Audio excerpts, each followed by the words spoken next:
museums that are unique, attractive, and beautiful. Even if we only see them in a picture, we are very proud and very blessed to present the one of the most popular museum in our world. It is located in the historic center of Florence, adjacent to the Piazza della Signoria in Iran. It is considered the most important Italian museum and one of the most beautiful art collections in the world. It is home to masterpieces by some of the greatest artists of all time, including Botticelli, Leonardo da Vinci, Michelangelo, and Raphael, among others. It is visited because of the art collection that inspired and touches human emotions. This museum is the Uffizi Gallery. Come on, let's go inside and let's show you the reason why millions of people come to visit it. The building of the Uffizi complex was begun by Giorgio Vasari in 1560 for Cosimo e de' Medici as offices for Florentine magistrates. That's how it got the name Uffizi. The construction was later continued by Alfonso Parigi and Bernardo Bontelenti. It was completed in 1581. The top floor was made into a gallery for the family and their guests and included their collection of Roman sculptures. Vasari designed the building following a U-shape with the offices facing across a courtyard, one end of the building opening onto the town square and the other opening onto the river Arno. The original design was that of Giorgio Vasari, one of the leading painters and architects during the 15th century. The Uffizi Gallery is home to one of the largest collections of Renaissance art in the world. The art gallery is home to an array of iconic masterpieces from world-famous artists, but it is renowned for being a heaven to works that were completed around the Italian Renaissance period. The Uffizi Gallery has 45 rooms that group the paintings and artworks in chronological order. But since 2016, it has 101 rooms, spread across the floors of this beautiful palace.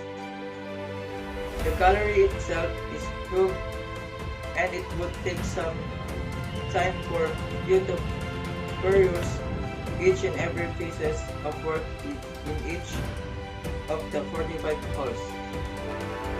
For those who are short on time, we recommend finding out where the work of the artists that interest you the most are located and ensuring you designate to speeding through every hall. The Uffizi Gallery is one of the oldest aged 250 plus and most famous art museums in the world. For art lovers, the Uffizi Gallery is the #1 attraction in Florence. More casual tourists, whether they see the gallery independently or on a guided tour, will at least want to see its highlights, including its famous work, Botticelli's Birth of Venus and the Holy Family. Apart from its size, perhaps the most mind-boggling thing to know before visiting the Uffizi Gallery is that this was a private collection of one family and only part of it. More priceless art is tucked away in their other palaces and villas. Beyond collectors, the Medici were great patrons of art, and without their patronage, many of these works might never have been created. At some point in your tour, stop for a brief note of thanks to the women who assured that this great collection and the other Medici of arts would stay here in Florence. The collection were bequeathed to the city by Anna Maria Ludovica von der Pals, the last heiress of the House of Medici, who died in 1743, and she stipulated that they must remain in Florence. The Uffizi contains one of the world's most important collection of paintings, beside Florentine and Italian art it also include a large number of foreign work and classical sculpture. Its greatest treasure is the unique collection of Florentine Renaissance painting, a vital part of city's contribution to European art. These works from between about 1,300 and 1,500 set the path for the whole of Western art that followed. In this guide, you will find the highlights of the Uffizi's treasures, following the same order as the museum-owned tour guideline. Artwork are shown in the chronological order according to when they were painted, beginning with room 2 on the second floor of Uffizi. However, beyond room 13, the octagonal gallery in the tribune, the works are no longer in chronological order but according to schools, regions, and countries. They cover work from about 1,500 to 1,700. As you tour the Uffizi galleries, use the guide to follow the development artistic styles and finesse. From the early two-dimensional, symmetrical, and stylized representation to lifelike portraits that seem ready to step from the canvas. You will notice that the setting changed to becoming more natural and scenic, as well as more realistic. You will find the Uffizi more than just a tourist attraction and one of the important places to visit in Florence, but a fascinating course in the history of art. Oops, nothing more to say. Come with me, relax and enjoy, because now let's go and see the very famous and very beautiful artworks here at Uffizi Gallery. Buddy? Birth of Venus by Sandro Botticelli. The Birth of Venus is one of those paintings that has achieved a level of fame so great it almost obscures the greatness of the original work. Like the Mona Lisa or the Warhol Marilyn series, you'll have seen this reproduced so many times, but you actually see it that it's near impossible for it to live up to expectation. Yet somehow it does not, least because of the sheer size of the work, which measures nearly 3 meters across. Seeing the beautiful Venus in the flesh will stick with you, but it's the little detail that delight. The folds of fabric and floating flowers. This is worth the price of entry alone. Coronation of the Virgin by Fra Angelico. One of the most stunning altar pieces ever created. Fra Angelico work offers us an entire compendium of saints, each given their own unique character and spirit by master painter of the 15th century. The painting is stunning enough on its own, but when coupled with the detailed engraving work in the gilt, this truly becomes a masterpiece. Originally part of the triptych, the Coronation of the Virgin more than enough detail to allow it stand by itself. However, you can see its sister at the nearby San Marco Museum if you want an idea of how Angelico originally conceived it. Gentle da Fabriano's Adoration of the Magi. Gothic continued to dominate art into the early 15th century. But although Gentle da Fabriano's Adoration of the Magi still conveys the Gothic ideal of the beauty, its lavish attention to details marks the early transition from Gothic to Renaissance. You can see the background under the arches of the altarpiece ornate frame, the beginnings of an attempt to show perspective as procession grows smaller and almost disappear at the skyline. This is considered his masterpiece and epitome of international Gothic painting. Fabriano's contemporary Masaccio further revolutionized as the art of perspective in his efforts to create 3-dimension on 2-dimensional surface. Masaccio Madonna and Child with Saint Anne, painted with Masolino, is one of his early works. He ranks with Brunelleschi and Donatello as one of the founders of the Renaissance, a new art experience in reality based on observing and recording nature accurately. You can see this in the relief like modeling and realistic natural beauty of the faces and figures Masaccio altarpiece. Look also the Coronation of the Virgin Fra Angelico, the Dominican monk who was a contemporary of Masaccio and whose mystic religious concept of art take his in the opposite direction, but he, he was innovating in the other ways, while he still uses gold background and ethereal drop figures. Fra Angelico's rich color and circular arrangement of figures create a unifying pictorial perspective. Domenico Venetiano's Virgin and Child, abandoning the previous convention of a gold background for an altarpiece. In this 1445 work, Venetianus carries perspective to new heights by placing the saints harmoniously in a semicircle and enhance the effect of depth by the geometric patterns of the inlaid marble. His main innovation, Chu came as a master of realistic light and shade. His fine nuances and delicate shades of colors were far ahead of a solid areas of strong colors used by his Florentine contemporaries. Valenciano's use of light and colors influenced the work of Piero della Francesco, who often collaborated with him. Body. Portraits of Duke and Duchess of Urbino by Piero della Francesca. Portraits painting was another focus for early Renaissance art, and one the veterans' happy portraits of the Duke and Duchess of the Urbino by Piero della Francesca from around 1465 are a good example. But Piero della Francesca did not flatter his sister, showing the Duke equally nose, wrinkles, things and stockly built, noticed by background of rare example of the early Renaissance landscape.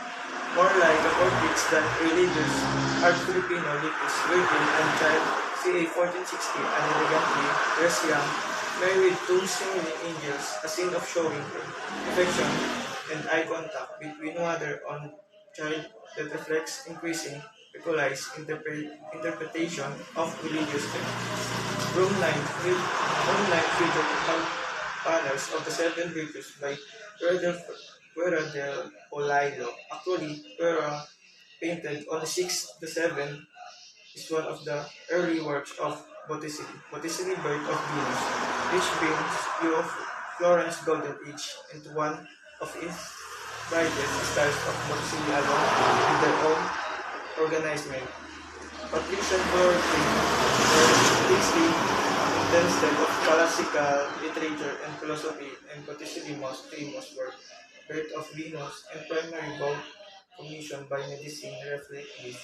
In this Birth of Venus, 1482, Botticelli combines classical and Christian thoughts of interventions idea as a rebirth of the spirit from classical mythology and Christian theology. He paints a female nude modeled on classical statue of the love goddesses Venus and implies a Christian baptism as Christian is baptized in the Jordan. Compare Florentine thinking with the Flemish paintings Virgin van der Weyden and Tom and ca. 1450 and the ordinary altarpiece by Hugo van der Bos, both in the same Rome, appreciate how widely those Florentine ideas differ from those Northern Europe. Their nude wood, double and figures are cancelled of drapery, Botticelli painted, and the altarpiece Adoration of Martin. Around 1475, when he was about 30, the commission included portraying members of the Medici family and their associates among the lookers, carrying the group of pyramid with the Holy Family. At its peak below them, the greetings of the three highest ranking Medici and the beloved of the order ranked more Medici and their friends. The Napolitan seems to recede into the background, serving more a pretext for a magnificent representation of Medici and their supporters. The Annunciation by Leonardo da Vinci. Leonardo da Vinci lived at a time of scientific discovery that questioned biblical account as the only model for explaining the universe. One of the main traits of his work, whether painting or sculpture, was bringing nature into his work in a way that made mystical religious themes more believable in a world that was rapidly becoming aware of science. In this early work, He shows the angel wings as realistic bird wings covered in feathers. Leonardo also sensitively captures the atmosphere of his time in Adoration of the Magi 1481.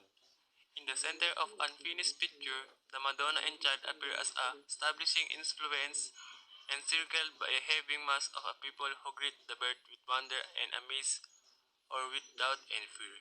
Instead of a folktale, the Nativity gains a new dimension of the word redemption.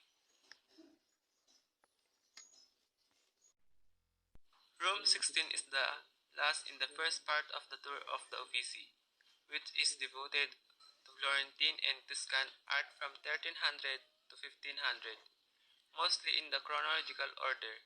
The art of the later Italian Renaissance follows in the room 25 onwards, arranged according to school of painting. The Tribuna. In the center of the stunning octagonal tribuna, in itself a work of art, is the Medici Venus, the famous classical marble sculpture in Florence and thought to be a late Greek version of Aphrodite of Cnidus by Praxiteles. On the walls are mannerist portraits of the Medici family from the mid-1500s, the most outstanding by Pontormo, Bronzino, and Vasari.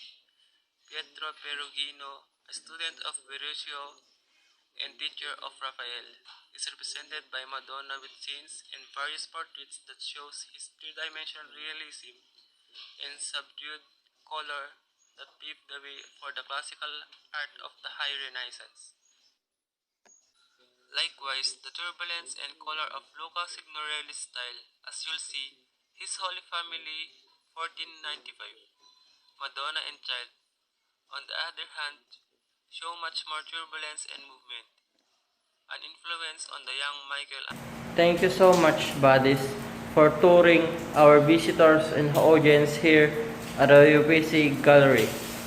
But wait, there's more. There is three important artworks and most visited artworks here at the Uffizi Gallery. One is the Michelangelo's Holy Family in the High Renaissance. 2. Veronese's Holy Family with Santa Barbara. And last, Rembrandt portraits. Relax, enjoy, stay, and watch our last three most important and most visited artworks here at the Uffizi Gallery. Hello my beautiful friends, today we are going to discover a wonderful Michelangelo Buonarroti's artwork. Ladies and gentlemen, here the Holy Family. 120 centimeters, oil on canvas. An amazing artwork. Are the years 1503-1504. This was an important canvas for the painting style of the entire century. Serdoni, a rich merchant, commissioned this artwork to Michelangelo. Its price was 70 ducats, but Serdoni wanted to spend less, and offered only 40 ducats. No way. The artist refused said amount and got from Serdoni a much higher price, because the artwork is really wonderful, of course. Today many people would pay a lot of money for this priceless masterpiece. Give now a look to this canvas. The Virgin Mary is in foreground, and she appears quite masculine. The masculine traits, remember those of the Last Judgment. The Holy Family in foreground, is in an intimate setting, but the baby Jesus is not in the arms of the Virgin Mary as in traditional painting. The bodies behind the Holy Family represent the pagan world. They are two separate worlds, where one subject looks towards the Holy Family creating a union bridge. The bodies are joined by a center line, and their different and asymmetric movements are showing different results. My friends, Michelangelo painted even the frame of this canvas. Let's go back to focus on the Virgin Mary. Big news, in this canvas. She is not wearing a veil, and her hands are naked and muscular. One more meaning? Baby Jesus is the symbol of the New Testament, while the Virgin Mary and Saint Joseph symbolize the Old Testament. How many symbols and relationships in this picture? What about a technical point of view? In this small space we find two perspectives. The relationship is between the foreground and the background. The floor in foreground is raised and has two perspective points. That, in background, is lower. Why? This is just to emphasize, once again, the difference between the religious world and the pagan one. That is far, in space and time from the viewer. Why? This pagan world is lower than the religious one. Because, for Michelangelo opinion, it is a morally and intellectually less elevated world. The artist expressed his opinion. As for other meanings, by painting, video tutorial is over. Love always art, because it is an amazing expression of the human soul. See you soon, my friends. Rembrandt is in this room with us. I'm looking at him. He's looking at me. He's incredibly present in this self-portrait from 1660. We're here in the National Gallery of Art in Washington, D.C. Rembrandt made this self-portrait a subject in a way that it had never been. His images of himself are so intimate. They are so carefully observed. In a sense, he teaches me how to look closely. And how even to look at oneself with the honesty and directness that he is looking at himself with in a mirror. We're in a room filled with Rembrandts, and if you look at the other portraits, for instance, look at the portrait of a young man, you get a sense of the social distance that would have existed in the studio when Rembrandt was painting this. And this man sat with a kind of reserve, and there was a social propriety. The young man that we see here likely commissioned the portrait and was paying Rembrandt to make something for him, so there was definitely a hierarchy there. And he's distanced too. There's all this foreground space in front of the figure that is absent here. His left elbow is in our space. Maybe it's because Rembrandt doesn't need to flatter this sitter, and in fact his purpose seems to be just the opposite, to find every imperfection, every wrinkle that expresses the life that this face has lived. But Rembrandt's self-portraits through his career were really of different types. There were the examples where he's showing himself as a young man, very well dressed. There are times when he's in costume with Saskia, his wife, on his knee. But then later, in self-portraits like this, you really see this introspective look. And you feel the way that Rembrandt layered this thick paint on the face, and the rest is very loosely brushed, but the face has a sense of being really worked, the light moving across it from light to dark and light again, and then picking up folds and picking up the hair on his face. But it's also the muscles and the changes, the subtle shifts in the architecture of that face that is being brought out by those brush strokes. I want to figure out how he's done it. If you think about the Caravaggio-esque use of dramatic lighting, so you go from an area of stark illumination to an area of shadow,